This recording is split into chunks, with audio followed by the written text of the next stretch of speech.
Hola, buenos días a todos. Mi nombre es Edwin Cuartas. Yo soy el director de mercadeo de Indemotics. Les doy a todos la bienvenida a este webinar de estrategias para eficiencia en sistemas de refrigeración. Hoy nos acompaña Agustín Borjas. Él tiene 17 años de experiencia trabajando en este sector, sobre todo en México y en Centroamérica.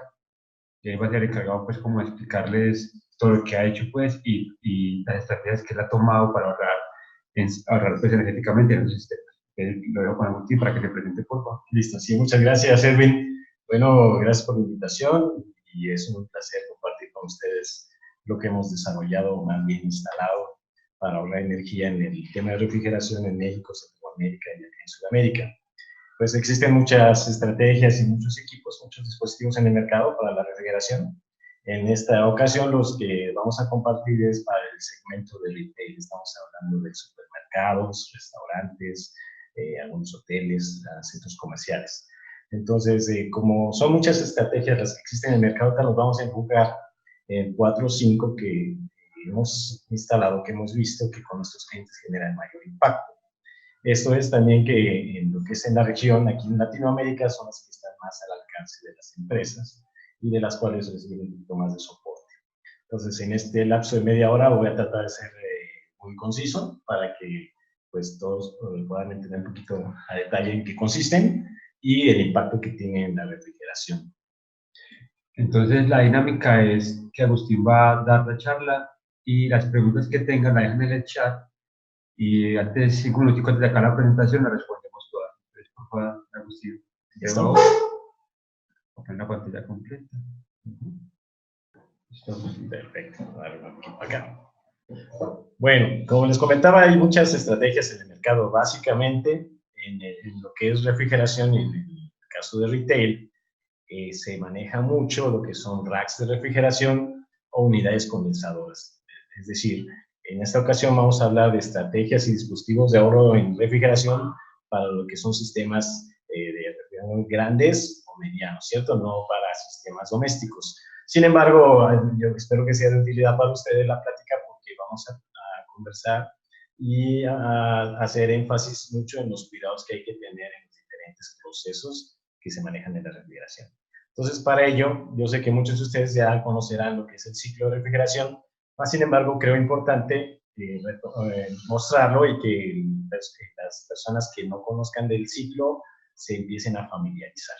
Bueno, primeramente tenemos estos equipos y tenemos estos 3 procesos. Estamos hablando del proceso de compresión, el proceso de condensación y el proceso de evaporación.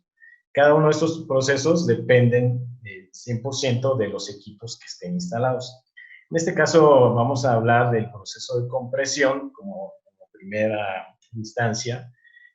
Todo el sistema en un equipo de refrigeración tiene que ser hermético, es decir, que las tuberías que interconectan a un compresor con el condensador y con el evaporador tienen que estar herméticas, es decir, no debe existir fugas.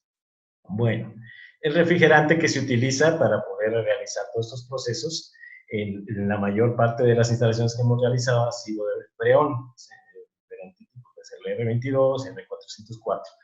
Bueno, el compresor, la función como bien lo indica el nombre, comprime lo que es el gas, el refrigerante.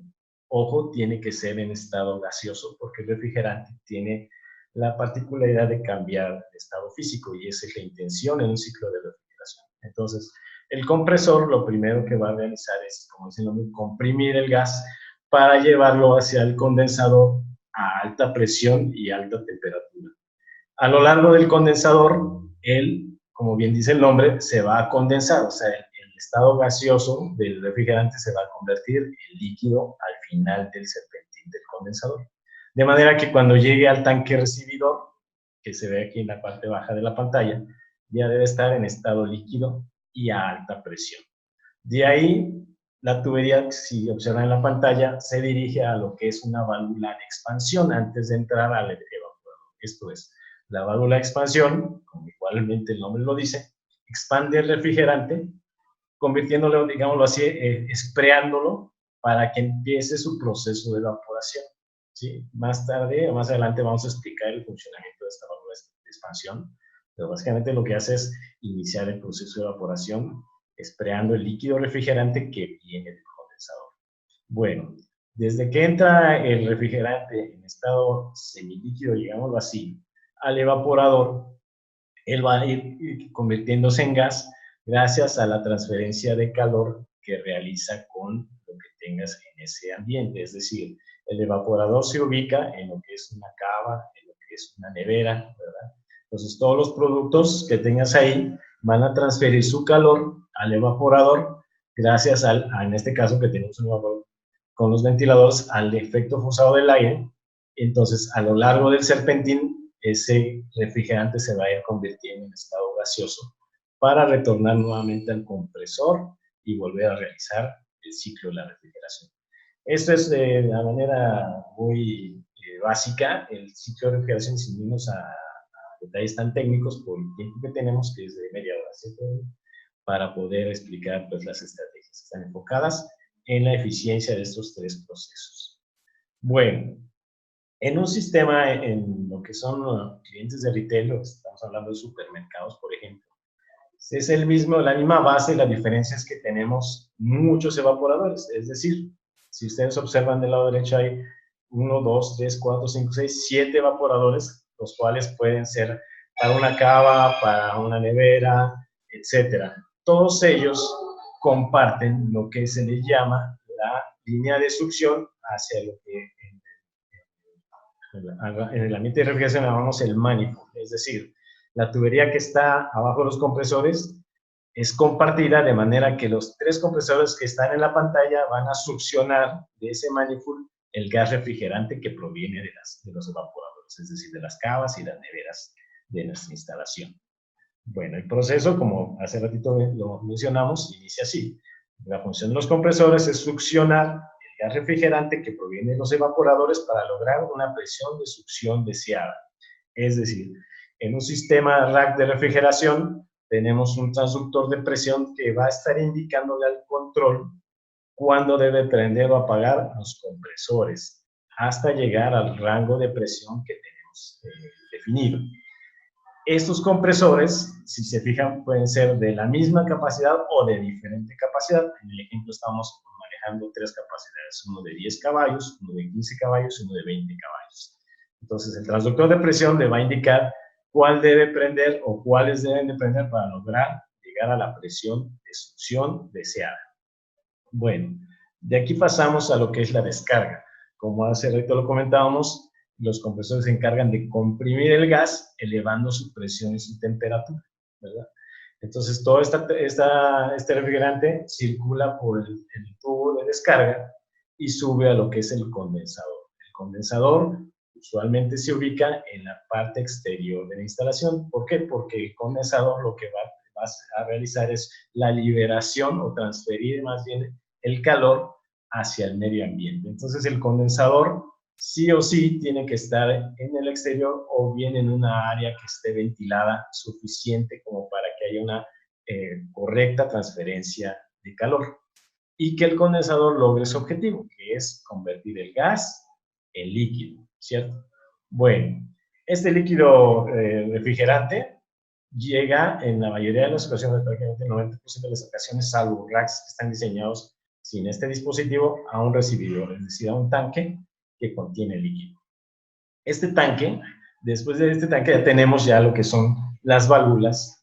En este caso, este rack de refrigeración cuenta con válvulas solenoides. La válvula solenoide lo único que realiza es la apertura o cierre en función de la temperatura que queremos en cada uno de los evaporadores.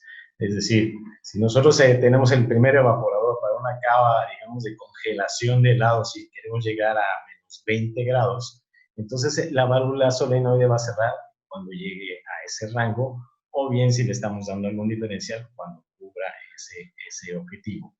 No todos los racks cuentan con esta válvula.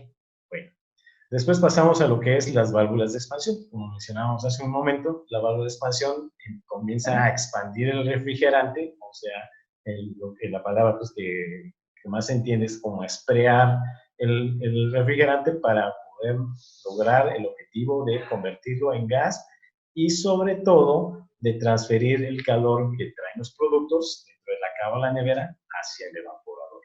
Las válvulas de expansión manejan un bulbo sensor que les comento, vamos a explicar más tarde, que es la que va a darle la orden o va a manipular lo que es la válvula para que abra o cierre el paso de refrigerante, en la medida que lo ajustemos.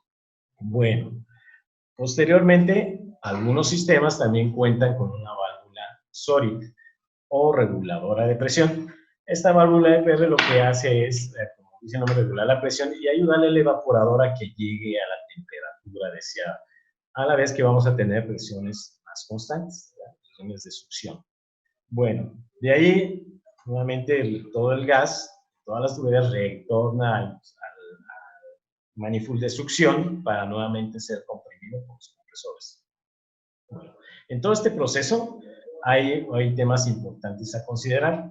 ¿Sí? Uno es los sistemas, sobre todo los de congelación, hay que ponerle mucho énfasis en lo que son los deshielos. ¿Qué es un deshielo? Cuando uno está realizando un proceso de enfriamiento en el evaporador, se empieza a formar escarcha en lo que es el serpentín. Ustedes observan un evaporador por la parte del retorno, van a ver que tiene una especie de como radiador de automóvil.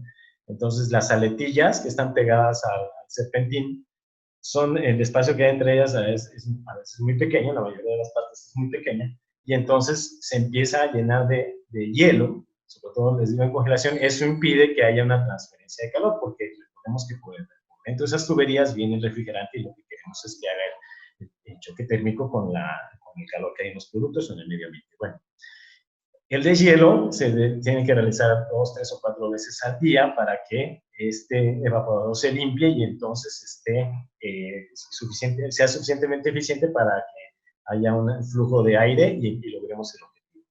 Bueno, después ya de este breve curso de refrigeración, que no es muy técnico y la mayoría de ustedes lo conocen, vamos a pasar a las estrategias que hemos utilizado y que han sido de impacto con nuestros clientes. Lo primero y muy importante que a veces se descuida es el lavado. El lavado de tus condensadores, como están, recordemos, en el exterior, es muy importante porque si no tienes un condensador limpio, si lo tienes lleno de tierra, y como el condensador, recordemos que tiene un ventilador, genera toda esa absorción del polvo, incluso si hay bolsas de plástico se pegan. Entonces, estás tapando lo que es el flujo del aire y estás impidiendo que haya una condensación eficiente. Entonces, es importante lavar los condensadores. Estás en zonas donde haya mucha tierra, una construcción cercana, ¿verdad? Es importante lavarlos. El evaporador igualmente, o sea, el evaporador, aunque está dentro de la cava, dentro de la nevera, es conveniente lavarlos por lo menos. Pues nuestra recomendación es una vez al mes, pero es ideal si lo puedes lavar cada semana o cada quincena. Los evaporadores se ensucian mucho, sobre todo, por ejemplo, los de frutas y verduras, que sueltan mucha mugre, ¿cierto? Entonces hay que buscar lavarlos adecuadamente sin dañarlos. Mucha gente ya le empieza a meter ahí, pues ahora sí que herramientas y pueden dañar el serpentín, incluso provocar una fuga. Entonces hay que tener mucho cuidado en el lavado de los evaporadores. Y los honeycomb pusimos ahí la foto porque muchas empresas a veces descuidan este lavado, aunque no se aprecia a simple vista porque el cliente desde afuera ve la nevera y ve que pues, el honeycomb que está ubicado acá en la descarga, en la parte superior de la nevera, en la descarga del aire, se ve limpio, digamos, del lado de afuera, pero a la hora que lo sacas, o sea, que por arriba está ya empezándose a tapar con todas las impurezas que circulan. Entonces, el que no haya un buen flujo de aire, sobre todo en neveras abiertas, también te va a crear un problema y va a generar gastos de energía excesivos. Bueno, solucionar obviamente tus fugas de refrigerante es muy importante para que llegues a tus presiones.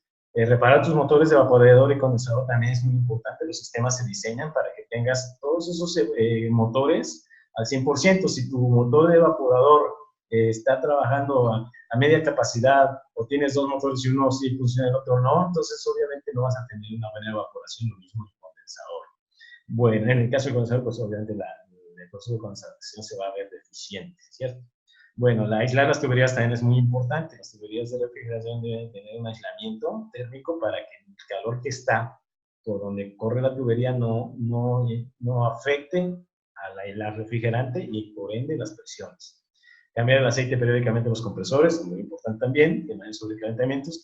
Mantén tus sistemas de control óptimos. Si tienes sistemas de control pues automatizados como Danfoss, Carel, Emerson, Full-Gauge, es muy importante que los tengas, si no al 100, un 99%, porque a veces por un sensor dañado o un transductor dañado, ya tu sistema no opera adecuadamente y puedes caer en gastos de energía excesivos, cuando pues la inversión a veces no es ni tan alta para corregir el tema. ¿Listo?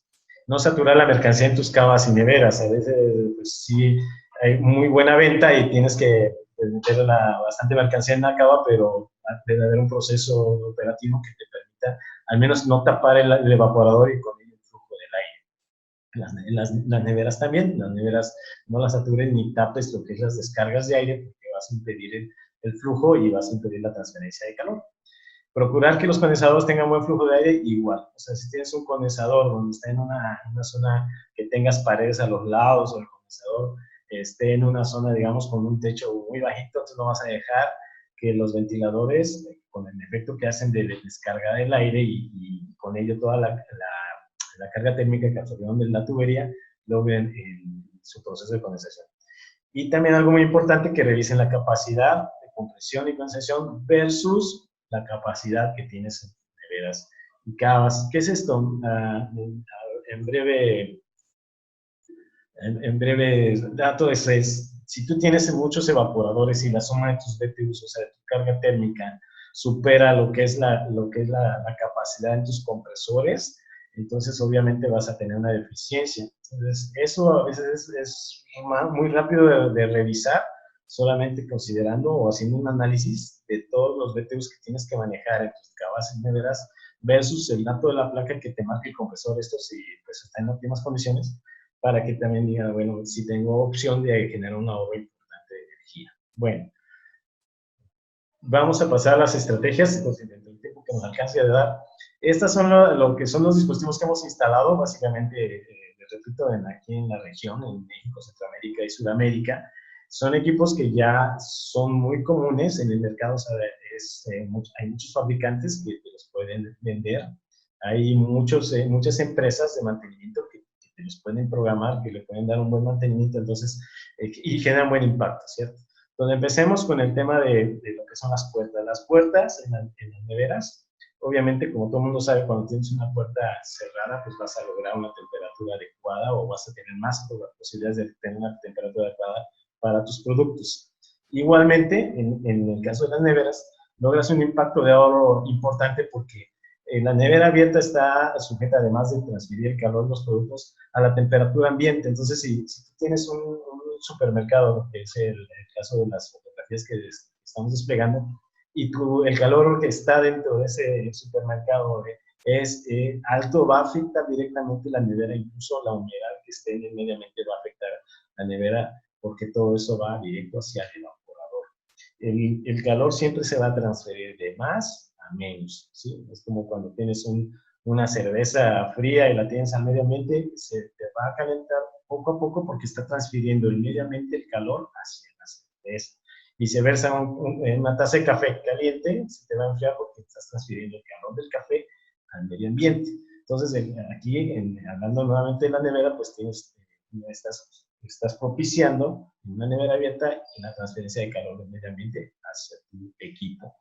Las puertas, la inversión en puertas pues en nuestros países sí es un poco alta, dado que pues no todos los supermercados han realizado la inversión para cerrar todas sus neveras. En el caso de las imágenes, pues sí, ellos ya optaron por frutas y verduras también, o sea, tienen todo cerrado, incluso frutas y verduras, pero también es mucho porque con este cliente lo que ellos manejan es la fruta y verdura ya empacada, o sea, el cliente no tiene que tardar mucho tiempo en seleccionar una fruta que esté, digamos, agradable, que tengan ellos que estar viendo cuál está buena y cuál está mejor. Entonces, no le estamos, digamos, que impidiendo la venta ni afectando, ¿cierto? Porque ellos ya tienen como que empaquetado toda su mercancía. Entonces, ese concepto, pues, es bueno para el caso de frutas y verduras.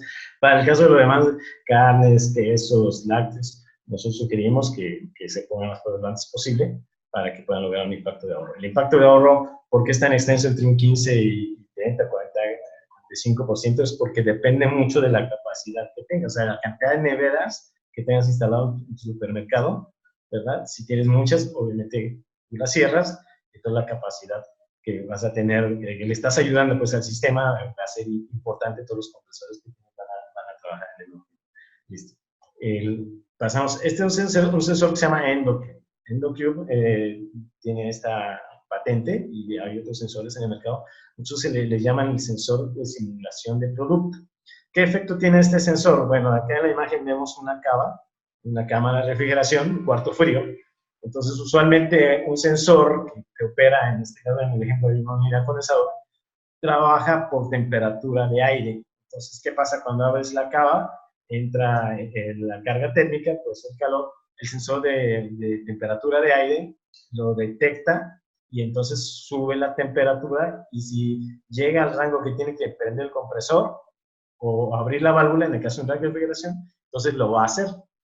El sensor de producto, ¿qué hace? El EndoCube, bueno, simula la temperatura del producto, es decir, si tú abres la cava, no forzosamente la temperatura en el EndoCube se va a subir inmediatamente, porque está diseñado para decir, bueno, listo, abrí la cava más de 2 minutos o 3, o la carga térmica que entró no es tan alta como para afectar la temperatura del producto, entonces él no prende el compresor o abre la válvula.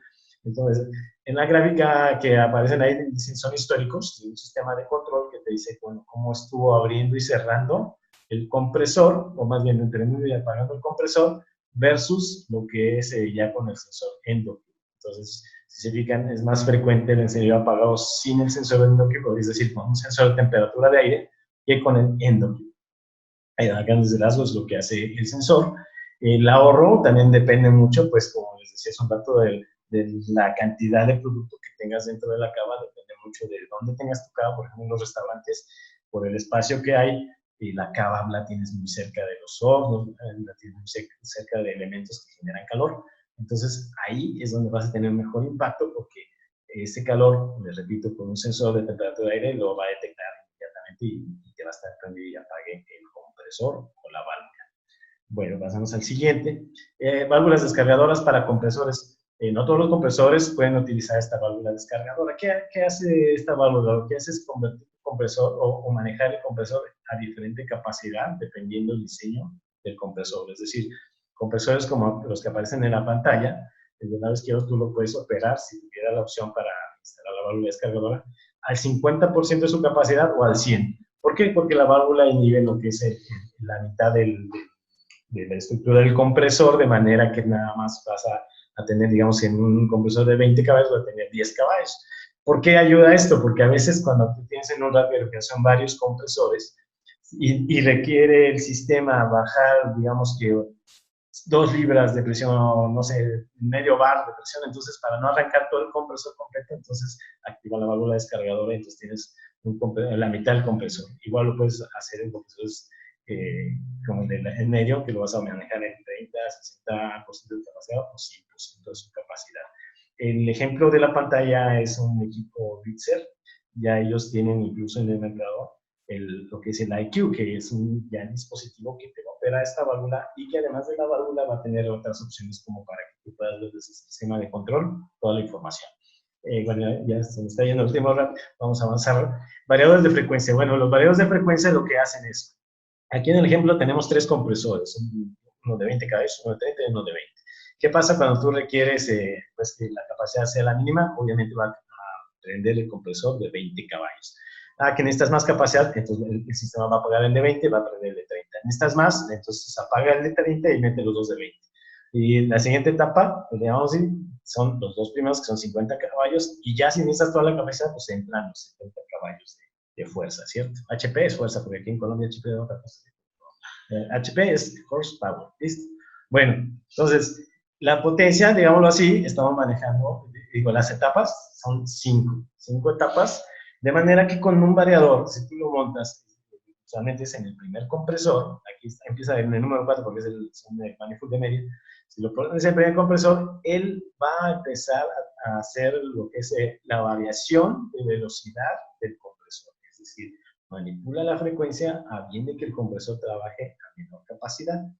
usualmente, en el caso de nuestros clientes, lo ponemos a partir de 30 Hz, ¿verdad? ¿Para qué? Para que el compresor, si bien no arranca utilizando el variador desde cero, vamos a tener un apoyo del variador de frecuencia para que entre, en el ejemplo que ponemos aquí, digamos, a partir de 10 caballos. O sea, tienes 10 caballos de fuerza disponibles desde el principio en lugar de 20. Entonces, de ahí ya tienes un ahorro, porque a lo mejor, como decíamos, en el caso de las válvulas descargadoras, no necesitas el 100% de la capacidad, sino la mitad de esa capacidad. Pero mejor aún, tú de ahí tienes esos 10, pero también tienes, digámoslo así, 11 caballos, 12 caballos, 13 caballos, o sea, va aumentando tu capacidad, es decir, la velocidad del variador, digo, la velocidad del compresor manipulado por el variador, va a aumentar su velocidad. Entonces, cuando llegues a la capacidad máxima 20, entonces va a arrancar el segundo compresor y se va a apoyar con el tercero. Es decir, en resumen, vas a tener muchas etapas, digamos así, para ahorrar energía, tener presiones más constantes y disminuir los picos de demanda. Bueno. Instalaciones de controles electrónicos y estrategias de ahorro. Los controles electrónicos es lo mejor que hay en los sistemas de refrigeración. ¿Por qué? Porque tú tienes el histórico de cómo ha funcionado tu sistema, o sea, históricos de temperatura, históricos de presiones. Puedes hacer estrategias propias y puedes utilizar estrategias que ya manejan los fabricantes. Estas tres estrategias que están acá en la pantalla, digamos, son las más usuales, que consiste en lo siguiente. En el caso del floating suction tú tienes en tu sistema de refrigeración y con un sistema de control ya enlazado, es decir, en red, tú puedes ver desde el controlador temperaturas de cavas, presiones de condensación, estado de los compresores, etcétera. Tú lo tienes todo en red. Entonces, ¿qué pasa? Que el sistema de control, en el caso de la estrategia de floating suction, va a decir, listo, yo ya tengo todos estos evaporadores y mi sistema de menor temperatura, que es como se configura, digámoslo aquí, que tienes un sistema de media y uno de los evaporadores tiene que llegar a, no sé, a 0 grados porque tienes carne especial o X producto. Bueno, el sistema cuando detecta que eso pasa, entonces dice, yo ya no requiero tener en el control de presión de succión una presión tan alta, entonces él automáticamente cambia el parámetro y los compresores empiezan a descansar. Que volvió a abrirse la válvula o volvió a llegar a la temperatura, entonces vuelve a subir el parámetro de presión y el compresor vuelve a trabajar. El night set point es que los controladores pueden cambiar el parámetro durante el día y durante la noche, es decir, en función de lo que tú tengas en esa nevera o en esa cava.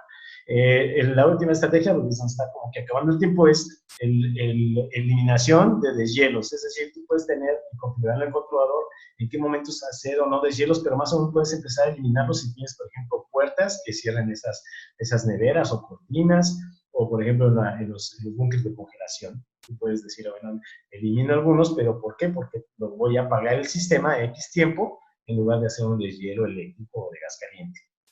Bueno, válvulas de expansión electrónicas. En el mercado hay también muchas, pues las más conocidas en Latinoamérica que tenemos es la de Carel, la de Emerson, la de Full Gauge, ¿verdad? En el caso de Emerson Dixon. Y la diferencia es que la válvula termostática, el orificio por el cual pasa el refrigerante, pues es operado por el bulbo sensor que se encuentra al final del evaporador. Y este ajuste es mecánico, como un tornillo que tiene aquí abajo la válvula, bueno, dependiendo del modelo. En la válvula de expansión electrónica opera con básicamente 4 sensores y un transductor de presión, o sea, es más exacta. Y ella va a abrir o cerrar el orificio de paso. En el caso, por ejemplo, del Carel, es de pasos, o sea, tienes una aguja que permite tener un orificio más grande, más pequeño para circular el refrigerante. En el caso de las de pulso, lo que hacen es abrir la válvula a X tiempo, si se requiere, y cerrarlo. O sea, continuamente está abriendo y cerrando dependiendo de la demanda del refrigerante. Estos sí son ahorros muy importantes porque esto ya es por cada evaporador. Se están hablando de ahorros del 20 al 35%. La bomba High Safe es una bomba que te corrige lo que se llama flash gas. El flash gas es cuando después del condensador tú tienes en estado líquido el refrigerante, a veces las tuberías absorben calor y entonces empieza a haber ebullición dentro del refrigerante, es decir, que ya no está en estado líquido al 100%, sino tienes ahí, digamos, momentos de gas y líquido. ¿Qué pasa con eso? Que vas a hacer deficiente el sistema. Entonces, ¿qué hace la bomba? Ayuda a evitar ese flash, más bien te lo corrige. ¿Dónde pasa esto? Donde tienes tuberías con longitudes excesivas, es decir, desde donde está tu condensador y el recibidor a donde van tus válvulas, hay muchas tuberías muy largas, entonces ahí se va a generar. tuberías que no tienes aisladas adecuadamente, tuberías que están en vertical, tuberías que tienen, o sistemas de refrigeración que tienen cantidad de refrigerante deficiente o la baja calidad, ahí es donde vas a tener flash gas. ¿Sí? Entonces, al corregir esto, el sistema se vuelve eficiente y vas a tener un 10 al 20% de ahorro. Bueno, ya para finalizar, hay obviamente en el mercado también sistemas muy buenos. En este caso estamos hablando ya de sustituir compresores por compresores de tornillo, estamos hablando de neveras que también ya son autocontinuos eficientes, estamos hablando de racks con nuevas infraestructuras como ahí, por ejemplo, el sistema Geos de Carel, que es una, se lo revisan en internet porque ya no me da tiempo de explicárselos.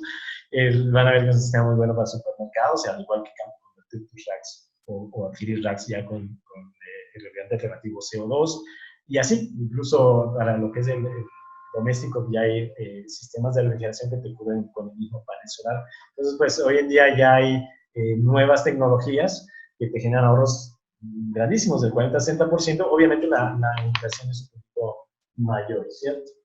Bueno, hay los otros dos ejemplos, pues que me van a pasar un dato también de allá de México, ya no me lo pasan a datos, se quedaron así, pero a través de los correos que ustedes nos hicieron un favor de enviar, podemos compartir esta información y la nueva que vaya saliendo.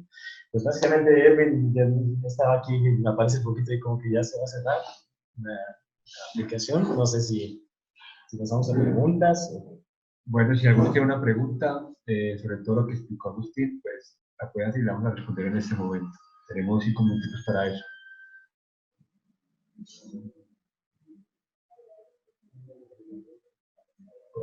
Pregunta por aquí, Julián Morales. En caso de los condensadores, en vez de botar ese calor al ambiente, lo podríamos seguir aprovechando en otro proceso. Es correcto. Muy buena pregunta, Julián, porque de hecho, Julián, en el caso del, no sé si voy a empezar al primer diagrama para responder la pregunta de Julián, donde viene este tema. Julián, ahí se reaprovecharía el calor, como bien lo dices, esto es, por ejemplo, aquí aparece un tanque que se llama heat reclaim. ¿Qué pasa? Que ese tanque de agua va a aprovechar la tubería caliente de la descarga de los compresores, de la tubería de la descarga de los compresores, para calentar o precalentar el agua para un proceso que requiera instalación. De manera que tienes dos beneficios. Uno, vas a utilizar agua precalentada para otro proceso, y dos, le vas a ayudar, como bien dices tú, a la condensación del refrigerante, porque si te fijas, antes de entrar al condensador pasa por ese tanque de agua, de manera que le estás ayudando también al proceso de condensación. Y si hemos visto en la práctica varios de estos sistemas, muchos supermercados lo tienen. Algunos lo han inhabilitado por obvias razones de que hacen una remodelación en el supermercado, entonces ya hay que reubicar las tuberías y demás, pero la mayoría de los que lo han utilizado les es muy benéfico, sobre todo para hacer esa producción. Bueno, si alguno tiene otra pregunta, o si no, ya daríamos por finalizado nuestro webinar.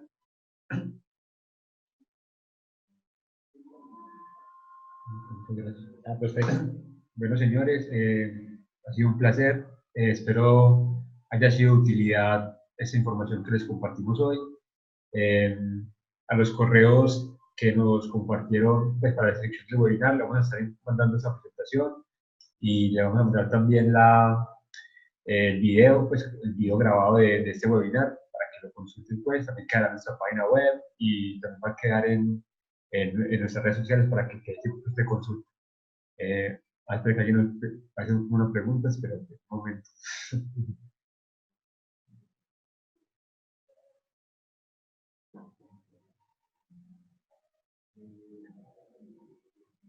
No.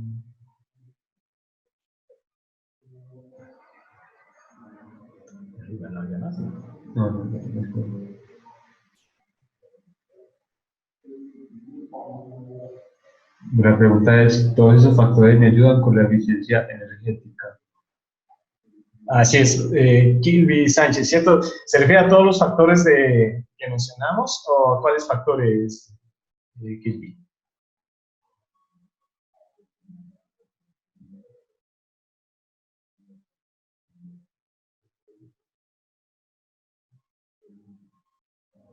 Si el sistema de Serpentín si no lo amplío?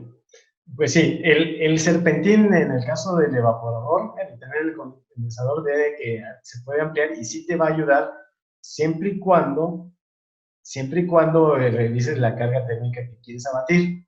¿Por qué? Porque, por ejemplo, para uno aparentemente se le haría fácil o determinar que ampliando el condensador vamos a tener una eficiencia mayor en el proceso. Es posible, es altamente posible porque estás dándole más longitud a la tubería y obviamente el recorrido del refrigerante va a lograr que se convierta en líquido. Pero a veces no, hay que hacer un estudio muy adecuado porque a veces amplias el serpentín, pero el lugar o la ubicación del serpentín a lo mejor no es la idónea. O a lo mejor los motores que tienes actualmente están a una velocidad menor que la que sería la ideal para que se genere el proceso de condensación. O a veces la zona geográfica donde tienes ubicado el condensador también está afectando. Entonces, hay otros equipos o dispositivos que te ayudan al proceso de condensación. Ya está que se corta, ¿verdad? Bueno, señores, ahora sí, ya debemos terminar nuestro webinar. Muchas gracias a todos por conectarse y esperamos verlos pronto en otros eventos. Un saludo para todos. Gracias, Agustín. A ustedes, gracias. Vale, chao, hasta luego.